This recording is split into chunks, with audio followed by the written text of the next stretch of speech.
Hola, buenos días a todos. Seguimos con la descolonización a través de la independencia de África. Ya vimos el contexto favorable para la descolonización. Ya hemos también evocado la independencia de territorios de Asia y ahora pues seguimos con la independencia de África. Lo vamos a ver más o menos de norte a sur. Empezamos con África del Norte, después África subsahariana y por fin el sur del continente. Pues empezamos con la descolonización compleja del Magreb francés. El Magreb francés se compone de tres territorios: Marruecos, Argelia, Túnez. Se presentan en este mapa como territorios que sufren conflictos graves, insurrecciones, atentados, represiones violentas para Marruecos y Túnez, guerra de liberación nacional en Argelia. Pues entonces tenemos aquí una independencia por lo menos conflictiva, pero observamos también que Marruecos y Túnez obtienen su independencia antes de Argelia, obtienen su independencia en 1956, mientras que Argelia tiene que esperar 1962 y el fin de una guerra, de una verdadera guerra, que no llevaba este nombre, pero una guerra sin embargo. ¿Cómo explicar esta diferencia? Hay una diferencia de estatuto. Marruecos y Túnez son protectorados, mientras que Argelia es algo diferente, es una colonia. Y es más fácil, por así decir, por lo menos a nivel administrativo, descolonizar protectorados. En efecto, Marruecos es protectorado desde 1911. Concretamente significa que el Estado francés firma un tratado de protección con el Estado marroquí. En efecto, en Marruecos hay un jefe de Estado, un sultán, hay un gobierno, hay una administración, una policía, pues es un Estado normal. Y en este Estado, movimientos nacionalistas se expresan. Más precisamente tenemos el Partido de la Independencia, que llamamos también el Partido Istiklal. Istiklal significa independencia en árabe. Y pues estos movimientos nacionalistas reclaman la independencia, organizan huelgas, organizan acciones terroristas.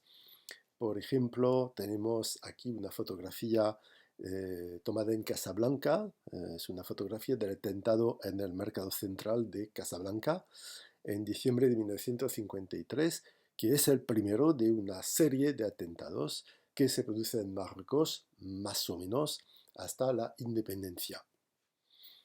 Una independencia otorgada efectivamente en 1956. En Túnez, de la misma forma, estamos en un protectorado. Túnez es un protectorado francés desde 1881. En Túnez hay también movimientos nacionalistas y un partido nacionalista que se llama Neudestur, dirigido por un personaje que sería más tarde presidente de Túnez, se llama Habib Bourguiba, está representado en este sello. En Túnez um, se produce un periodo de atentados y también de guerrilla entre 1952 y 1954.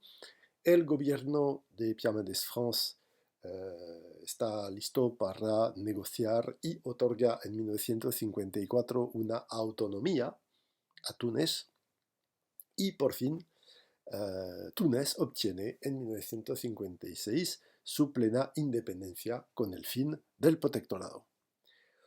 Observamos entonces dos independencias que son independencias pactadas, pero después de un ciclo de violencia y represión. Y al fin y al cabo es más fácil que en el territorio que se sitúa entre estos protectorados, hablo de Argelia. Y en Argelia es más difícil, porque es lo que vamos a ver ahora mismo. En Argelia Algeria es una colonia de asentamiento. Los franceses empiezan a instalarse ahí, empiezan a colonizar en 1830, es la primera intervención, y es una colonia de asentamiento, significa que es una colonia destinada a acoger a colonos europeos, poblaciones europeas, francesas, pero también españolas, italianas, se instalan. Y en la época que nos interesa, Algeria tiene una población que se compone de 1 millón de algerinos europeos, también llamados pieds noirs, y el resto de la población se compone de 9 millones de lo que se llamaba entonces franceses musulmanes, o sea, pues la población, más o menos la población de origen. Y esta población está repartida en 3 departamentos franceses: departamento de Oran, departamento de Argel, departamento de Constantina. Y en el sur, pues hay un territorio sahariano más o menos controlado por el ejército francés, donde se explora y explota hidrocarburos y donde también se hacen experimentos nucleares. 3 departamentos franceses, bueno, significa que Algeria es aún más que una colonia de asentamiento, se trata de un trozo del territorio francés en la costa africana. En este territorio se desarrolla un nacionalismo argelino con influencias diversas. Tenemos, por ejemplo, hombres como Ferhat Abbas o Messali Hadj, que se inspiran del nacionalismo europeo, que como Messali Hadj se inspira también del socialismo. Vamos a tener un nacionalismo basado en el Islam y también un nacionalismo que proviene de una ideología comunista. Existe un partido comunista argelino. Este nacionalismo entonces es plural y es un nacionalismo que conoce tensiones, conflictos y a veces enfrentamientos. Este nacionalismo sufre una prueba muy violenta el 8 de mayo de 1945. Es el momento del fin de la guerra en Europa, es el momento de la victoria en Europa y una manifestación hecha para celebrar esta victoria y la paz se produce en Sétif. Sétif lo vemos más o menos en el mapa, estamos entre Argel y Constantina, estamos en el noreste del territorio, en Kabylia más precisamente, y en Sétif una manifestación de alegría se transforma poco a poco en un motín nacionalista con algunos muertos europeos, lo que provoca una represión feroz del ejército francés con miles de muertos. Es un choque que provocó la aparición de una nueva generación de nacionalistas más radicales, nueva generación que se afirma, que aparece casi 10 años después, en el 1 de noviembre de 1954, con una serie de atentados a través de todo el país. Este grupo pues, se llama el Frente de Liberación Nacional, dirigido por Ahmed Ben Bella. Y este partido pues, aparece con estos atentados y también con un alzamiento, con una revuelta organizada en Kabylia, en la zona de Constantina, en 1955. El objetivo del Frente de Liberación Nacional es provocar la represión del ejército francés para que la población argelina tenga que elegir un bando, tenga que elegir entre el bando del ejército francés o el bando del Frente de Liberación Nacional. Emprende entonces voluntariamente un ciclo de la violencia para, otra vez, sacar a la población de una neutralidad o de de una indiferencia y obligarla a entrar en un conflicto y a entrar en uno de los dos bandos que se afrontan. Frente a estos atentados, ¿cómo reacciona el gobierno francés? Pues vamos a dejar la palabra a François Mitterrand, que es entonces ministro de Interior. Habla más o menos 10 días después de los acontecimientos de la Toussaint Rouge, el 1 de noviembre de 1954. ¿Y qué dice? Dice, así por todas partes al mismo tiempo se difunde el rumor que Algeria está asolada, del mismo modo que Marruecos y Túnez conocieron este fenómeno del terrorismo individual en las ciudades y en los campos, será necesario que Algeria pertenezca a esta zona del mundo en revuelta desde 15 años contra las naciones que pretendían someterla. Pues no, esto no ocurrirá porque Algeria es Francia, porque los departamentos de Algeria son departamentos de la República Francesa. De Flandes hasta Congo, si existen diferencias en la aplicación de nuestras leyes, la ley se impone en todos lugares y esta ley es la ley francesa.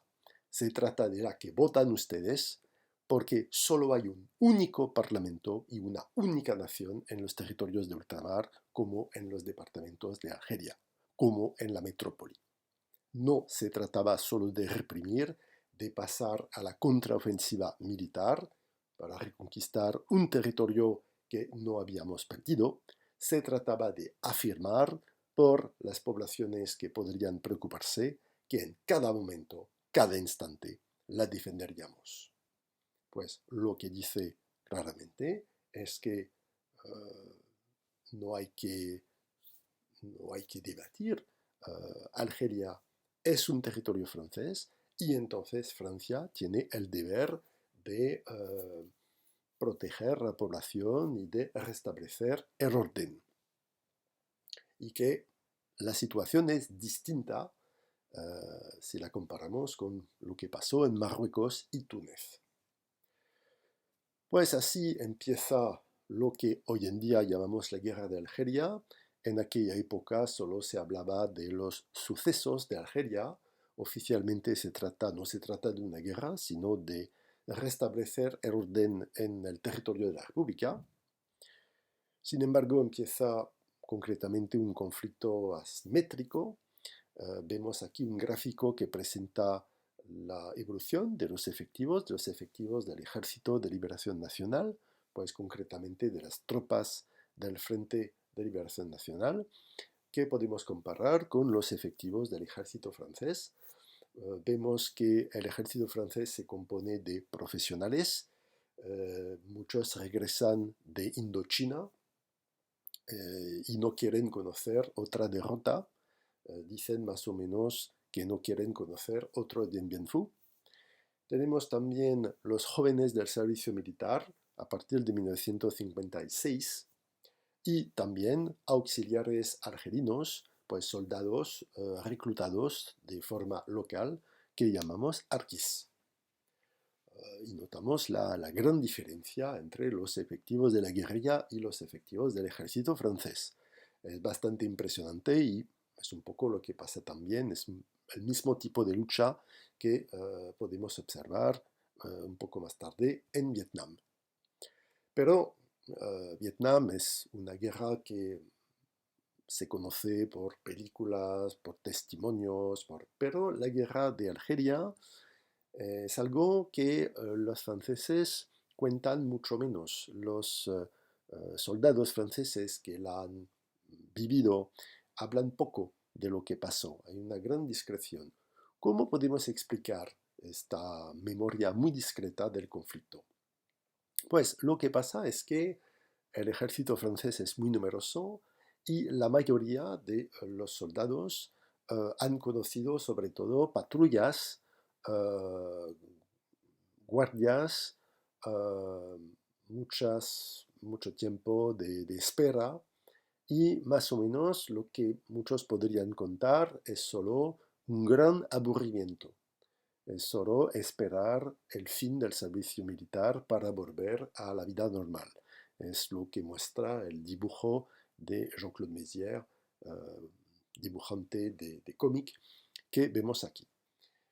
Una parte mucho más limitada de estas tropas se compone de verdaderos guerreros que persiguen a los comandos del Frente de Liberación Nacional. Se habla de comandos de caza, de grupos de caza. Y bueno, aquí se trata de una guerra mucho más dura, mucho más violenta, en la que se utiliza tanto el cuchillo como el napalm y la tortura también, y eso pues no se evoca tanto. Es difícil hablar de esto, claro, a la familia. La guerra en Argelia, pues es una guerra, como decía, de patrullas, es una guerra en los montes, con una vegetación muy diferente a la vegetación de Indochina, por supuesto. Es lo que vemos aquí, con esas imágenes. Pues es una guerra entonces en los montes, pero es también una guerra urbana, una guerra, por ejemplo, que pasó en Argel y se produce en 1957 lo que llamamos la batalla de Argel, es decir, que el Frente de Liberación Nacional emprende una campaña de atentados en la ciudad, atacando a la población civil, atacando a cines, bares, restaurantes, por ejemplo. Y el gobierno, frente a esta operación, decide enviar en Argel a tropas de élite, a paracaidistas dirigidos por el general Massu, que tendrían una misión de policía. Se trataría de eliminar a estos terroristas y evitar nuevos atentados. Eso se hace, eso se hace pues con muchas patrullas en la ciudad, aquí con detectores de metal, a ver si las mujeres, por ejemplo, transportan armas en la ciudad, pero se trata también de luchar, de eliminar a los miembros del FLN. El instrumento que se utilizó para identificar los terroristas, los miembros del FLN en Argelia, es la tortura. No es una simple leyenda urbana, ya que oficiales, ya que altos funcionarios lo evocan claramente. Es lo que pasa aquí con Paul Tejen, que escribe una carta de dimisión para el residente en Argelia. Y dice esto: Monsieur le ministre, le 20 août 1956, vous m'avez fait l'honneur d'agréer ma nomination au poste de secrétaire général de la préfecture d'Alger, chargé plus spécialement de la police. Depuis cette date, je me suis efforcé avec conviction et à mon poste de servir avec la République l'avenir de l'Algérie française. Depuis 3 mois, je me suis efforcé, dans la limite de mes fonctions et par-delà l'action policière nouvelle menée par l'armée, de conserver, chaque fois que cela était possible, ce que je crois être encore et malgré tout indispensable et seul efficace à long terme, le respect de la personne humaine. J'ai aujourd'hui la ferme conviction d'avoir échoué et j'ai acquis la certitude depuis 3 mois que nous sommes engagés non pas dans l'illégalité, ce qui dans ce combat est sans importance, mais dans l'anonymat et l'irresponsabilité qui ne peuvent conduire qu'aux crimes de guerre. Je ne me permettrai jamais une telle affirmation si au cours des visites récentes au centre d'hébergement de Paul Cazel et de Meni Messous, je n'avais reconnu sur certains assignés les traces profondes des sévices ou des tortures qu'il y a 14 ans, je subissais personnellement dans les caves de la Gestapo à Nancy. Rien de tout cela, bien sûr, ne condamne l'armée française, non plus que la lutte impitoyable qui doit être menée par elle dans ce pays, et qui devait l'être à Alger, plus spécialement contre la rébellion, l'assassinat, le terrorisme et leurs complices de tous ordres. Mais tout cela condamne la confusion des pouvoirs et l'arbitraire qui en découle.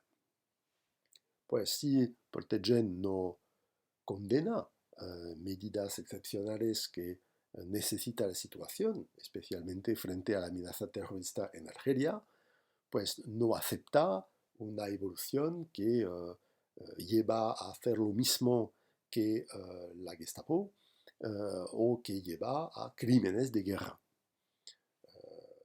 Tenemos lo mismo con un libro escrito por Henri Alleg, Es un comunista francés que fue arrestado y torturado por haber ayudado al Frente de Liberación Nacional y entonces presenta su testimonio,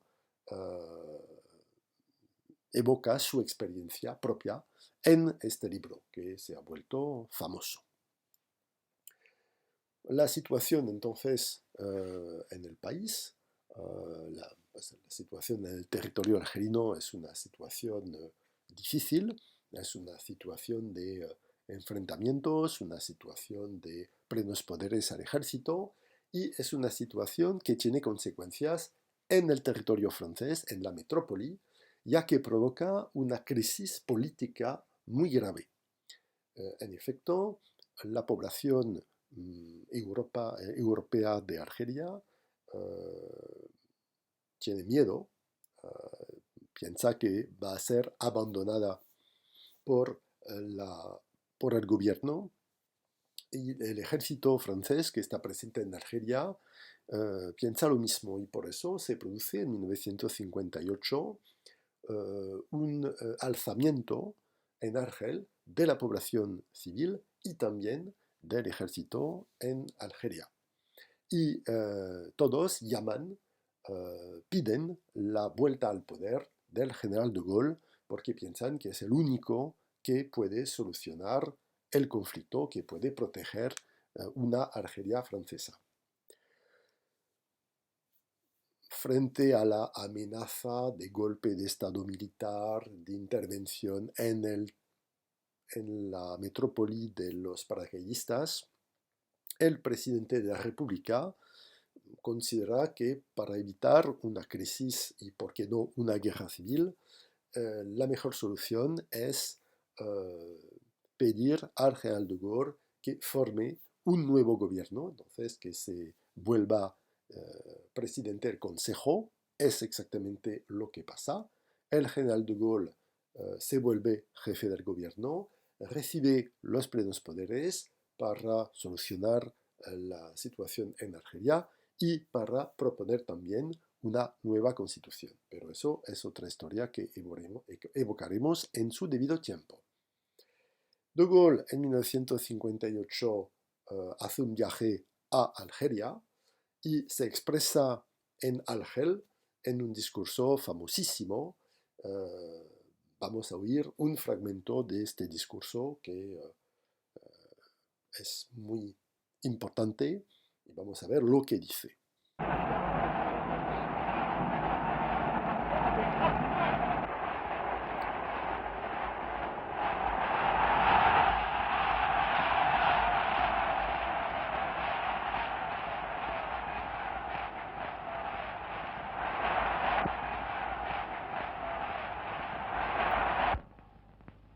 Je vous ai compris.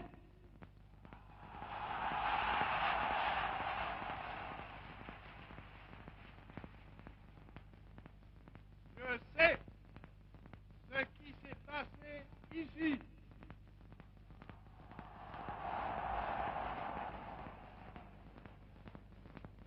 Je vois ce que vous avez voulu faire. Je vois que la route que vous avez ouverte en Algérie, c'est celle de la rénovation et de la fraternité.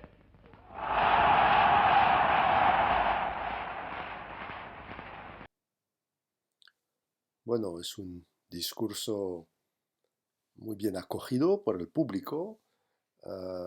El general de Gaulle dice que ha entendido lo que quería decir el público, pero el problema es que todo el mundo puede entender lo que quiere en estas palabras de Gaulle. Lo que el público entiende es que está a favor de una Argelia francesa y en otro discurso de 1958 en Mostaganem lo dice claramente, lo dice, viva Argelia francesa, pero la verdad es que es la única vez que lo declara tan claramente. Después va a ser mucho más prudente. Pero otra vez, en 1958, su política parece una política de defensa de Argelia francesa y de lucha contra la guerrilla del Frente de Liberación Nacional. Tiene una política con dos partes. Una parte que es un plan de represión, que se llama Plan Schall, y otra parte que es un plan de desarrollo económico, que se llama Plan de Constantina. Parece, parece decidido a preservar a la Argelia francesa y hacer lo necesario para eliminar la guerrilla, pero para permanecer en Argelia. Afronta efectivamente un ejército de liberación nacional. Aquí vemos un mapa que presenta cómo se organiza el Frente de Liberación Nacional, dónde están sus tropas. Podemos ver grupos de guerrilleros en Argelia. Podemos ver también presentes en la frontera con Marruecos y con Túnez a otros grupos, a batallones del Ejército de Liberación Nacional, y para impedir la entrada en Argelia de estos grupos se establece lo que llaman la línea Maurice. Es una línea con alambre de púas, con sistema de vallas con electricidad. Es un sistema pues entonces destinado a vigilar la frontera y a impedir la entrada de estos grupos del Ejército de Liberación Nacional. Pero poco a poco De Gaulle parece cambiar de idea, parece evolucionar. En 1959, por ejemplo, evoca la posibilidad de un referéndum en Argelia, pero con una condición, la vuelta de la paz, el fin de las violencias, que se propondría al voto de la población. Tres soluciones. Primero, la independencia, simple. Segundo, se propone el afrancesamiento total, es decir, que en este caso Argelia se vuelve verdaderamente un territorio completamente francés y con los mismos derechos para toda la población. O lo que De Gaulle prefiere, un estatuto federal, es decir, pues una autonomía amplia de Argelia, pero que conservaría vínculos estrechos con Francia, lo que permitiría proteger los intereses económicos de Francia en esta zona. Y frente a esta evolución, otra vez, la población europea de Argelia tiene miedo, no quiere ser abandonada por el gobierno de Gaulle, y eso explica en enero de 1960 la Semana de las Barricadas en Argel. Es un alzamiento, más o menos, de la población europea de Argel, y el año siguiente tenemos, en abril de 1961, un golpe de Estado militar en Argelia. 4 generales jubilados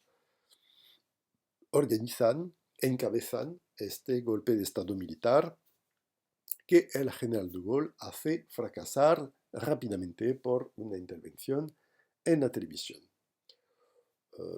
Se sabe de todas formas que se sabe que el gobierno empieza a negociar con el Frente de Liberación Nacional y a partir de este golpe de Estado militar, bueno, los responsables van a entrar en la clandestinidad y a formar un grupo terrorista que se llama OAS, Organización Armada Secreta, que va a hacer atentados en Argelia y en Francia para oponerse a la independencia, o si se produce la independencia, para destruirlo todo antes de irse.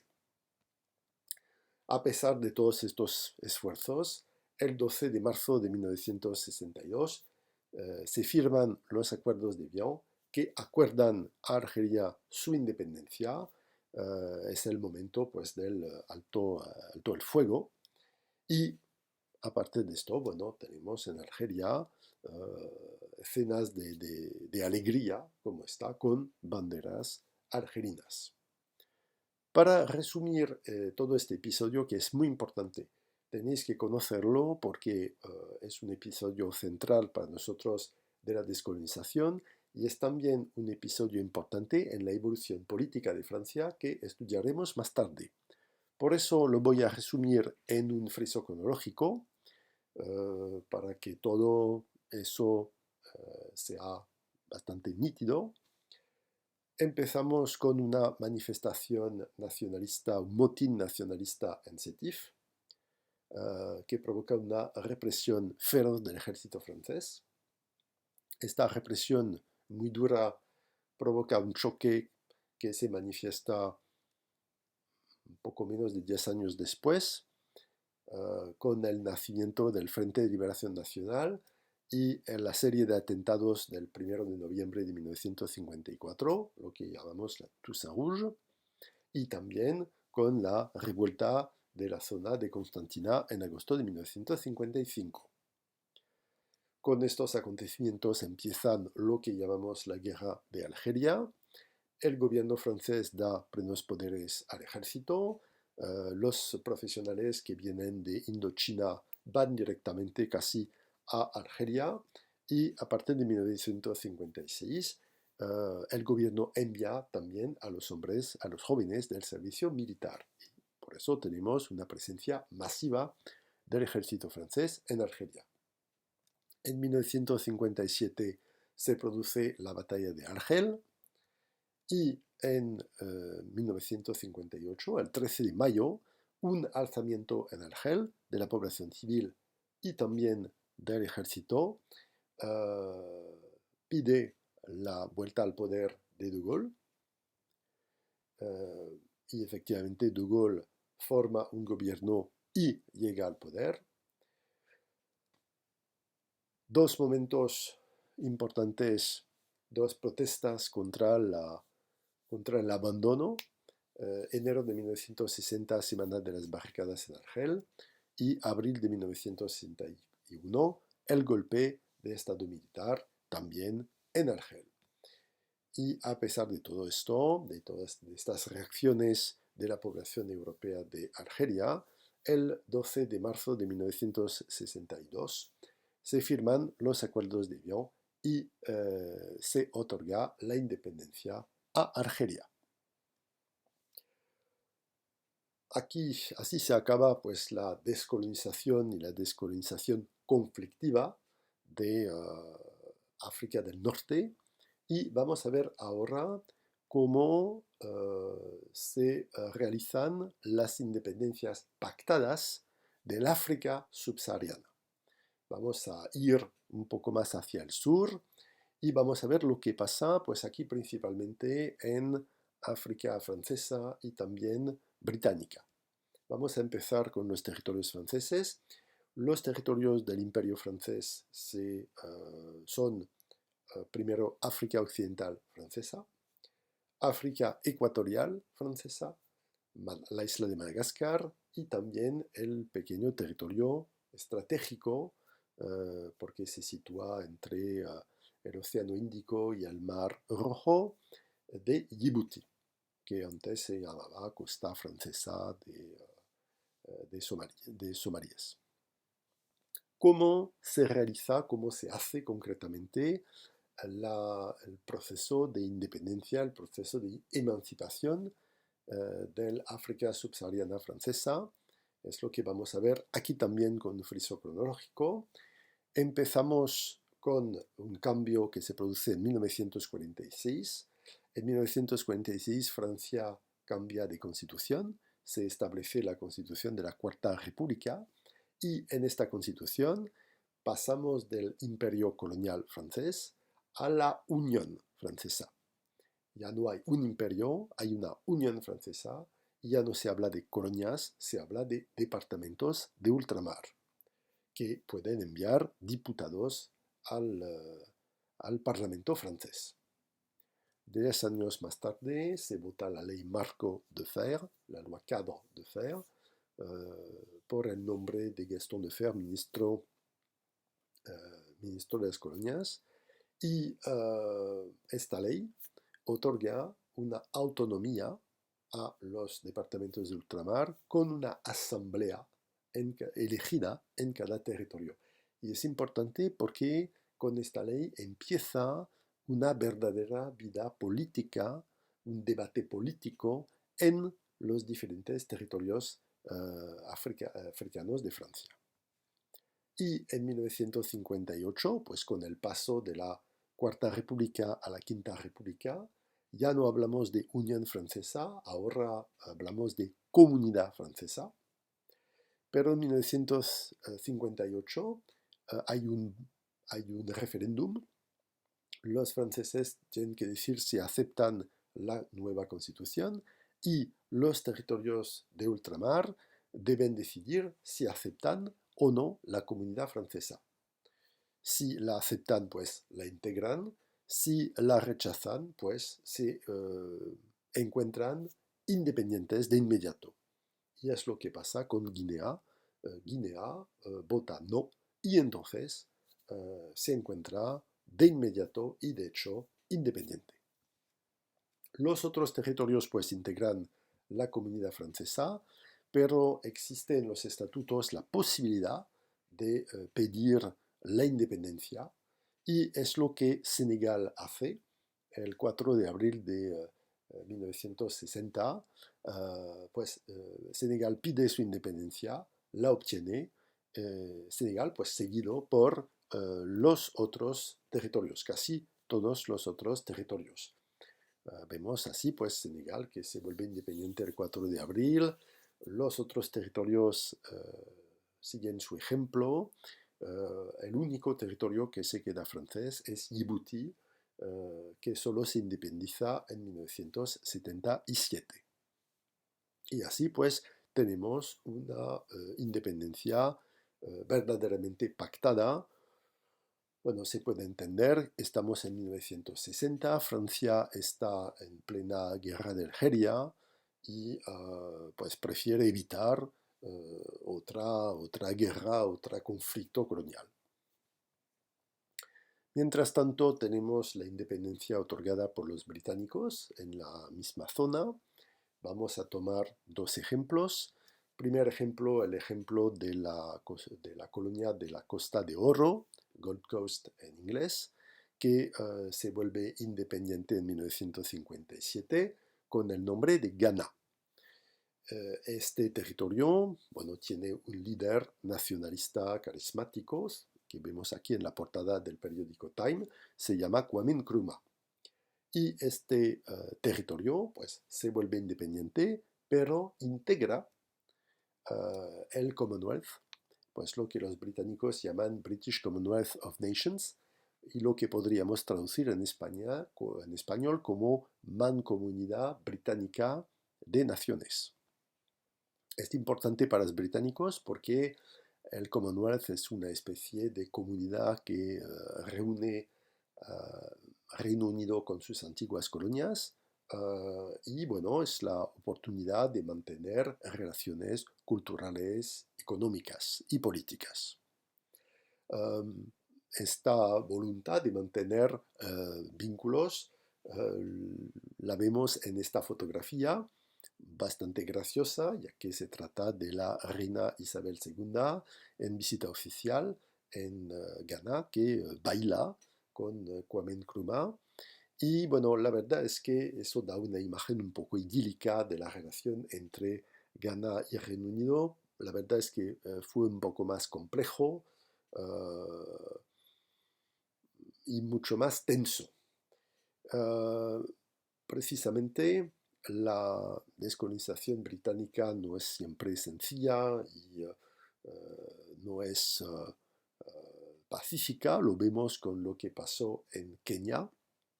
Aquí tenemos una caricatura de Illingworth que representa a un soldado británico en uniforme tropical con una pistola que se acerca a una cuna. En esta cuna tenemos un bebé que representa Kenia, al parecer, y alrededor de este bebé vemos una serpiente venenosa que amenaza al bebé y que se llama Mau Mau.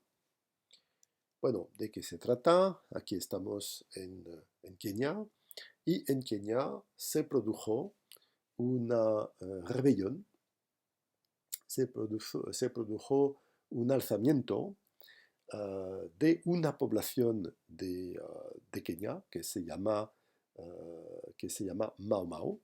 Pues es una organización guerrillera que luchó para recuperar las tierras que los colonos europeos habían acaparado, habían tomado a la población local.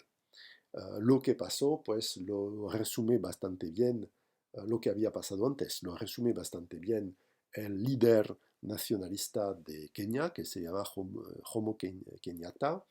Dice, tenían la Biblia y nosotros la tierra, nos aprendieron a rezar los ojos cerrados, cuando los abrimos teníamos la Biblia y ellos la tierra. Pues es sobre todo un conflicto por la tierra, pero eso dio lugar a una pacificación, entre comillas, sangrientas, ya que 11.000 rebeldes fueron matados por las tropas británicas. Esta situación de lucha y la pacificación finalizó en 1960. Por negociaciones, Kenia obtiene su independencia en 1963, una independencia celebrada, como lo vemos aquí, con Jomo Kenyatta y el duque de Edimburgo, pues el marido de la reina Isabel II, Jomo Kenyatta, pues padre de la nación. Pues así que tenemos también una independencia que se hace y tenemos una antigua colonia, nuevo país independiente que integra el Commonwealth. La situación es un poco más difícil en el sur de África. Ahí estamos en las últimas independencias africanas. Estamos en el cono sur de África y aquí hablamos de independencia de territorios portugueses y de los últimos territorios británicos, empezando con la independencia de territorios portugueses. Tenéis que saber que Portugal pues, posee un imperio colonial bastante grande. Este cartel lo indica, ya que dice que Portugal no es un pequeño país. Vemos aquí pues, el mapa de Europa y en superposición, en rojo, aparecen los territorios de las colonias portuguesas. Tenemos sobre todo pues Guinea-Bissau, tenemos Timor, tenemos Mozambique y tenemos Angola, que son territorios muy, muy grandes. Y Portugal no quiere abandonar su imperio. Portugal conoce desde 1932 una dictadura conservadora y represiva, la dictadura de Antonio de Oliveira Salazar. El dictador muere en 1970, su sucesor se llama Marcelino Caetano, pero de todas formas esta dictadura tiene que afrontar desde 1961 una insurrección de todas sus colonias y la reacción es la guerra colonial, es la intervención militar portuguesa en estos territorios. Hasta que se produzca en Portugal en 1974 la revolución de los claveles, la revolución de Juillet. Una parte del ejército se subleva, hace una revolución que permite instaurar en Portugal la democracia. Y el nuevo régimen democrático portugués empieza a negociar y otorga la independencia a Angola, Mozambique, Guinea-Bissau en 1975. Para tomar un ejemplo concreto, tenemos el caso de Angola. En Angola, desde 1961, una fuerza portuguesa está presente, hasta 200.000 soldados portugueses que tendrán que afrontar tres movimientos nacionalistas rivales. Hay una guerra de independencia más precisamente entre 1964 y 1974. Los portugueses afrontan pues el Movimiento Popular de Liberación de Angola, que es un movimiento marxista, pues apoyado por la Unión Soviética y también por los cubanos, que hasta están presentes. Hay también el Frente Nacional de Liberación de Angola, apoyado por Sudáfrica, y la UNITA, Unión Nacional para la Independencia Total de Angola, apoyada por los Estados Unidos. La independencia pues se otorgó en 1975, por lo tanto la guerra no se acaba, ya que empieza en 1977 una guerra civil que solo se acaba en 1992, una guerra civil que opone sobre todo dos movimientos, el MPLA y la UNITA, y estamos aquí pues en un contexto de guerra civil y de guerra fría, ya que el movimiento marxista recibe la ayuda de la Unión Soviética y que su adversario recibe la ayuda de los Estados Unidos. Para saber quién ganó, pues es fácil, solo hay que observar cuál es la bandera hoy en día en Angola, pues se inspira de la bandera del Movimiento Popular de Liberación de Angola. Otro elemento interesante hablando de estos movimientos nacionalistas, bueno, hay por supuesto elementos ideológicos que explican la creación de estos partidos, de estos movimientos. Hay también un aspecto étnico, por ejemplo, el FNLA es un movimiento bakongo que se apoya en la etnia bakongo, que existe también, ya lo sabéis, en el Congo belga. Tenemos el MPLA que se apoya en la etnia Mbundu, y en cuanto a la unidad, pues la unidad está basada en la etnia Ovimbundu. Para acabar, podemos evocar el caso de una colonia británica en el cono sur de África. Se trata de Rhodesia del Sur.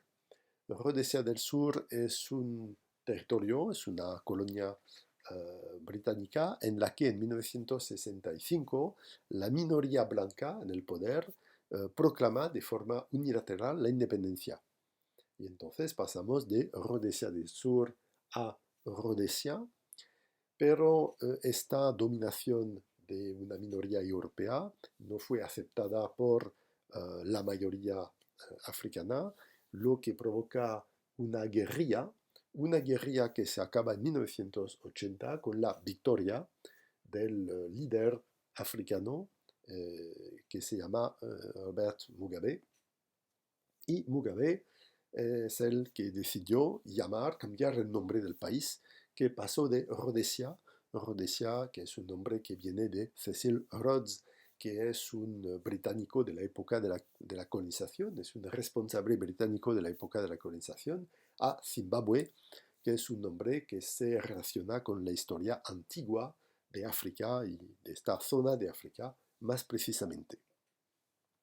Con esto acabamos con la descolonización y podemos evocar en la tercera parte un orden bipolar puesto en tela de juicio, por estas antiguas colonias que quieren formar, lo vamos a ver, un tercer mundo, una tutela también puesta en tela de juicio por protestas, como en 1968, por ejemplo, pero un orden bipolar también que está puesto en tela de juicio por lo que pasa en Oriente Medio, donde existen conflictos que no se relacionan directamente con la Guerra Fría. Pero esto es lo que veremos en un futuro video. Y pues se acabó la misa por hoy.